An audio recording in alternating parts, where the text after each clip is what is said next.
Créateur, c'est Lilou, je suis en Thaïlande. Nous sommes où, François, aujourd'hui? Alors nous sommes à la limite de la frontière birmane, à 5 km de la frontière birmane, dans la province de Kanchanaburi. Entouré d'éléphants libres, d'éléphants bien dans leur tête, bien dans leur cœur. Bien dans leur cœur, libre c'est un grand mot, disons qu'ils sont avec nous. Ouais. La liberté s'arrête là. Oui, ils sont bien dans leur cœur, oui. Alors, je suis ravie de pouvoir faire cette interview avec toi parce que j'en ai entendu parler jusqu'en France, puisque tu étais sur 30 millions d'amis, et aussi Myriam Gablier a fait une magnifique interview de toi sur le magazine Inexploré. Et j'ai envie de parler de l'éléphanthérapie et de ton parcours, parce que c'est quand même quelque chose d'extraordinaire, j'en ai jamais entendu parler avant. C'est quoi? Qu'est-ce qui t'a amené à faire ça en fait déjà? Alors l'idée de base c'était de vivre avec des éléphants, simplement. Et puis... Un grand rêve, hein? Oui, un rêve qui n'est pas si vieux que ça. En fait, un jour, je suis tombé en arrêt devant un éléphant, je suis tombé amoureux. Et j'ai dit, bon, on s'installe, on va vivre avec des éléphants. Donc, on a tout laissé tomber en France. Et on est venu, à l'époque, on avait 4 gamins. Le plus petit avait 2 ans, à peu près. Et on est venu s'installer ici sans savoir exactement ce qui nous attendait. On a eu plein de surprises, des bonnes et des mauvaises. Et puis... T'étais parisien, t'étais chauffeur de taxi? Non, je l'ai été un petit moment, j'ai fait beaucoup de choses. On habitait dans la région de Montpellier avant de venir ici. On a découvert les éléphants petit à petit. Et puis je me suis vite rendu compte que les éléphants apportaient quelque chose de plus que leur simple présence. Ils ont au fond d'eux-mêmes quelque chose de très très profond et de très très très fort à transmettre. Et c'est de là qu'est venue l'idée de l'éléphanthérapie. En fait, c'est venu d'un copain qui avait... j'habitais dans la Sarthe à l'époque. Il avait un cheval, il habitait à côté de la forêt. Et tous les mercredis après-midi, il quittait son boulot. Et il prenait des gamins qui étaient un petit peu difficiles, des adolescents à difficulté. Il les mettait accrus sur son cheval, lui il marchait à côté. Et il leur montrait tout ce qu'on voit mais qu'on ne regarde jamais. C'est-à-dire les champignons, les papillons, les nuages, etc. Et il commentait avec son cheval. Et il disait à l'époque, et ça ne se faisait pas du tout, il disait à l'époque, je fais de l'hypothérapie. Et c'est de là qu'est venue cette idée de faire de l'éléphanthérapie, parce que c'est les éléphants eux-mêmes qui font le travail. Alors, pour vivre... Ça a dû évoluer aussi, ça, au fur et à mesure. Tu le comprends mieux maintenant, je suppose, qu'il y a 20 ans. Il y a 20 ans, je ne savais pas du tout ce qu'on allait faire. Hein. On est arrivé ici, ça fait 11 ans maintenant. On a donc eu des éléphants à l'époque en location, parce que je n'avais pas les moyens d'en acheter. Et on faisait ce que faisaient les autres, c'est-à-dire des promenades stupides. Et puis ça a évolué petit à petit. Jusqu'au jour où je me suis rendu compte que les gens qui venaient, qui restaient un certain temps avec les éléphants, ils arrivaient parfois terriblement coincés et ils repartaient avec le sourire détendu. Donc je me suis dit, là, il y a quelque chose à exploiter, pas à exploiter au sens business du terme, mais à exploiter au sens humain du terme. Voilà. Et qu'est-ce qui se passe alors dans ce moment-là avec l'éléphant? Qu'est-ce qui fait que cette personne-là arrive c'est un lâcher-prise, Oui, c'est quelque chose comme ça. C'est à l'éléphant qu'il faut le demander, en fait, pas à moi. Hein. J'aimerais bien l'interviewer, mais bon, là, c'est pas très pratique. Là, tu es le représentant des éléphants aujourd'hui, François. Oui. On dit que j'ai répondu à l'appel des éléphants, c'est-à-dire que, entre guillemets, je veux dire, je suis chargé d'une mission pour eux, et de faire le trait d'union entre eux et les humains. Moi, je fais rien. Hein. Je m'occupe de soigner les éléphants, enfin, que tout se passe bien pour eux. C'est tous des éléphants, ceux qui sont ici, c'est tous des éléphants qui sortent de conditions lamentables, qui ont un passé très très dur. Quand ils arrivent ici, ils sont souvent très agressifs, voire méchants même. Hein. Ils sont très maltraités en Thaïlande, particulièrement les éléphants en règle générale, parce que là d'ailleurs on est assis un peu sur ce qu'ils mettent sur le dos des éléphants. C'est pas tellement qu'ils sont maltraités. Ils sont maltraités souvent, mais c'est pas tellement ça, c'est surtout qu'ils vivent une vie d'enfer. On peut être bien traité en prison. Hein. Voilà. Ils vivent une vie d'enfer. Certains sont terriblement maltraités, on en a pris dans des états épouvantables. Donc ils ont tous un passé très très lourd. Et puis au bout de quelques temps, quand ils sont avec nous, ils s'aperçoivent qu'on leur veut que du bien, enfin qu'on n'a pas du tout envie de leur faire du mal, qu'on ne les fait pas travailler du tout. Donc ils se détendent et puis deviennent très très opérationnels, on va dire. J'ai envie de discuter de cette magie justement et de ce qui se passe. Qu'est-ce que pour toi un éléphant? Comment tu le vois? Parce qu'on connaît un petit peu plus les dauphins. Du moins, moi j'ai été jusqu'à nager avec eux et il y a vraiment quelque chose de magique qui s'était passé avec ces dauphins sauvages que j'arriverai pas à expliquer. Je suppose que c'est un petit peu du même ordre, mais pour toi ils portent, ouais, c'est ça, quelque chose d'ancestral. C'est en eux en fait, c'est comme dans leur ADN qui nous transmettent le fait d'être en contact avec eux. Ils donnent.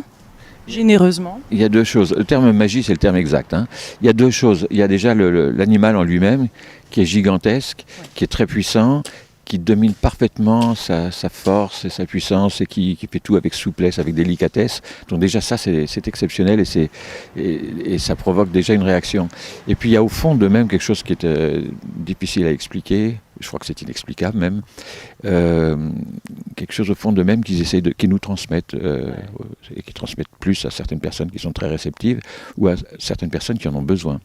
C'est de l'ordre vibratoire alors? Oui, je pense, oui. Enfin, c'est quelque chose qu'on peut pas percevoir de manière physique en tout cas. Et chaque éléphant donc a un propriétaire, a quelqu'un. Comment on les appelle? Le propriétaire, c'est moi. Hein.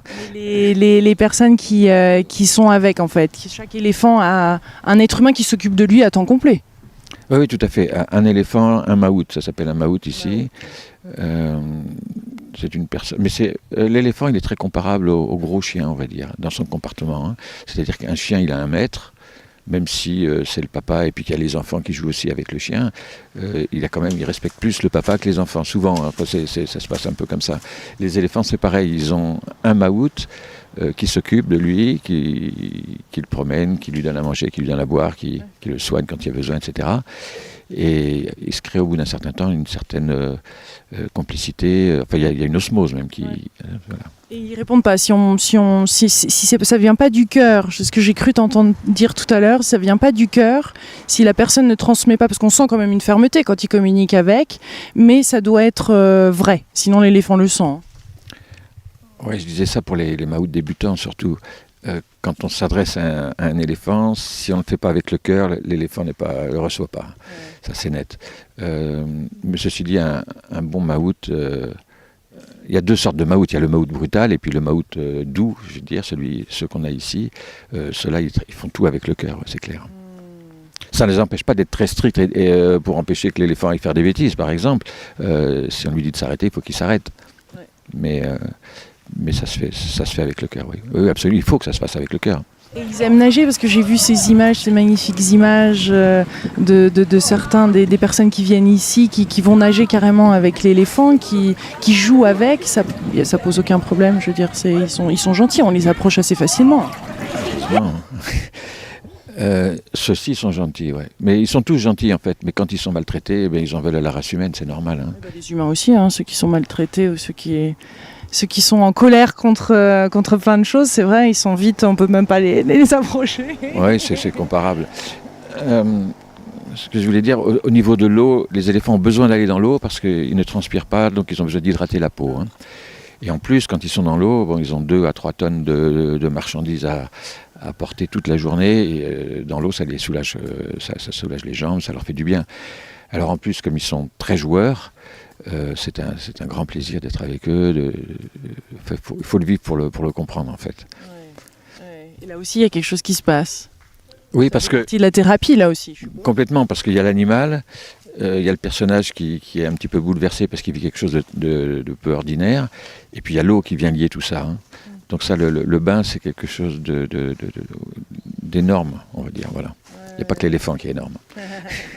Est-ce que c'est comme un cheval parce qu'il y a des chevaux qui sont plus thérapeutes que d'autres, hein. Est-ce que c'est pareil pour les éléphants? Est-ce qu'ils ont des positions particulières? Est-ce qu'il y a une communication qui se met en place entre la personne justement qui vient les voir? Est-ce qu'on peut comprendre là où ils en sont eux-mêmes dans leur attitude face à l'humain? Il y a des gens qui sont plus réceptifs que d'autres, et puis il y a aussi des personnes... on va les laisser passer là. Voilà. Et puis il y a aussi des personnes qui savent communiquer avec les animaux plus ou moins. Donc cela c'est une chose. Mais il y a des gens qui ne sont pas du tout prêts à communiquer avec les animaux et ils reçoivent sans le savoir. Et c'est chez eux qu'il se passe le plus de choses. On a eu des expériences extraordinaires avec des autistes par exemple. Et puis des gens simplement coincés. Ça arrive, des gens qui arrivent presque de mauvaise humeur. Au bout de 24 heures chez nous, ils sont tout détendus, ils ont le sourire, ils sont heureux de vivre. Bon, le cadre y est pour beaucoup. Il y a un truc ici, parce que moi, depuis que je suis arrivée ici, 4 heures quand même de route de Bangkok, et tout ça, et puis d'un seul coup, on arrive ici, et ouais, il y a une sérénité, il y a une... ça se fait automatiquement. Moi, je le sens, là. Disons que les gens ils viennent ici pour voir des éléphants. Et puis ils s'aperçoivent qu'effectivement, il y a le cadre. Il y a les gamins qui s'occupent des éléphants qui sont exceptionnels, il faut les voir à l'œuvre, c'est merveilleux ce qu'ils arrivent à faire. Donc il y a ces trois choses ensemble, et puis les éléphants apportent beaucoup à la sérénité du lieu, c'est sûr. Ouais. Ouais. Qu'est-ce que tu souhaites Est-ce que tu as des projets autour de ce lieu, quelque chose que tu aimerais voir se mettre en place? Parce que je sais que tu as quelques bungalows ici, donc tu accueilles des gens aussi qui restent pour une semaine ou plus. Mais quelle est ta vision? Non, les gens restent ici pour une journée seulement, hein. C'est une journée de nuit. Ah oui, je croyais qu'il y en avait qui restaient pour une semaine complète d'éléphanthérapie. Ça, c'est autre chose. Ce sont les stages d'éléphanthérapie qui sont organisés avec un thérapeute. C'est quelque chose de différent. Mais pour le touriste moyen, on va dire, ceux qui veulent juste approcher les éléphants dans de bonnes conditions, ceux-là, ils viennent un soir. Donc on fait connaissance le soir. C'est assez convivial. C'est des tout petits groupes de 8 personnes maximum. Il reste la journée complète avec les éléphants et encore un deuxième soir pour débriefer, en fait. Voilà. Et puis pour accueillir les nouveaux. Ils vont nager avec. Entre autres, oui. Mais ils ne font pas que ça. On a un gros projet. Ouais. C'est de montrer une autre structure. Celle-ci, elle reste parce que la formule est merveilleuse. Hein.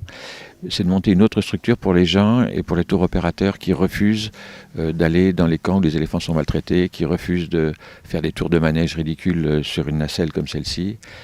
Ce serait de faire un camp un peu comme ici, mais où les gens ne resteraient que 3 ou 4 heures.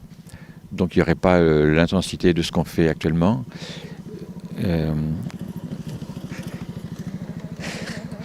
Bon, ça fait partie.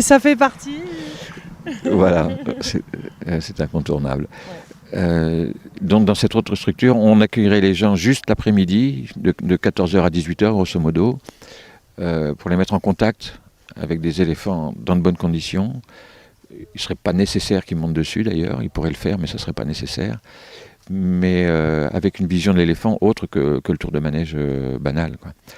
Et on prendrait également des stagiaires sur des durées beaucoup plus longues pour travailler avec les maouts. Alors ceux-là auraient un vrai contact avec l'éléphant parce que le matin, ils s'occuperaient des éléphants, de leur donner à manger, de les soigner, etc. Un dernier petit mot sur les éléphants et des choses qu'on ne sait pas sur les éléphants qui serait intéressant de savoir. On ne sait rien sur les éléphants. Non, mais ils ont pas peur parce que je croyais qu'ils avaient peur des petites souris, c'est vrai ça? Ou est-ce que c'est un dicton? C'est pour ça qu'ils n'ont pas d'ordinateur. Non, une souris, y a des gens qui disent que ça monte dans la trompe. Une souris qui monte dans la trompe, l'éléphant, il pointe sa trompe en l'air et là, il tousse et la souris, elle est satellisée. Il n'y a aucune raison qu'ils aient peur d'une souris. Non, non. Ouais. Non, il y a d'autres choses que tu entends dire qui sont fausses sur les éléphants ou bonnes à savoir, au contraire, au-delà de ce qu'on vient déjà de dire? Mais avant de venir ici, j'avais lu des tas de bouquins. C'était donc la théorie. Quand je suis arrivé, j'ai fermé les bouquins et puis j'ai regardé, j'ai appris, parfois en faisant des erreurs d'ailleurs, hein, c'est comme ça qu'on apprend souvent. Mais bon, les éléphants, c'est des animaux qui savent expliquer ce dont ils ont besoin. C'est des animaux très intelligents déjà, hein. Oui. Très très intelligents, qui comprennent beaucoup de choses, qui comprennent tout ce qu'on a envie de leur dire. Qui sont télépathes? Oui, absolument, oui, absolument. Ouais. Ils ont plusieurs façons de communiquer, mais la télépathie. On en a eu un grand exemple au moment du tsunami. Il y a une dizaine d'années de ça, il y a 10 ans exactement d'ailleurs.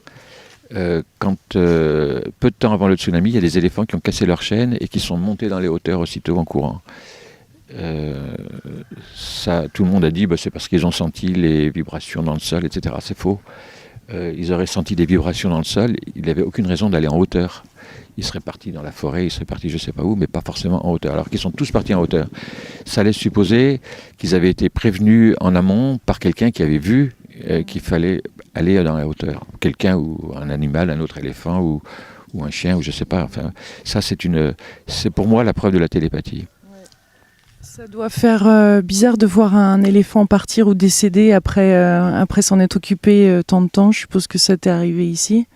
Ici, ça nous est arrivé une fois, ça m'était arrivé plusieurs fois auparavant. Oui, oui, c'est même Ils vivent autant que nous, c'est ça? Autant de temps? à peu près.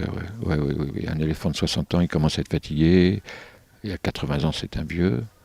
Il y a des centenaires, mais c'est très rare. Comme nous, en fait. Hein. Ouais. Ça doit être super attachant. En tout cas, ça a dû être. Comme je dis toujours, c'est très comparable aux gros chiens. Ouais. Mais ça vit plus longtemps, heureusement. Un autre petit mot de la fin pour tous les délicieux francophones qui vivent dans le monde entier, qui regardent cette vidéo et qui se disent ah, moi aussi j'ai un rêve, si seulement j'osais. Quand on a un rêve, il faut y aller. Hein. Ouais, c'est clair. Et puis, de toute manière, tant qu'on n'a pas essayé, on a des regrets. Alors, autant le faire.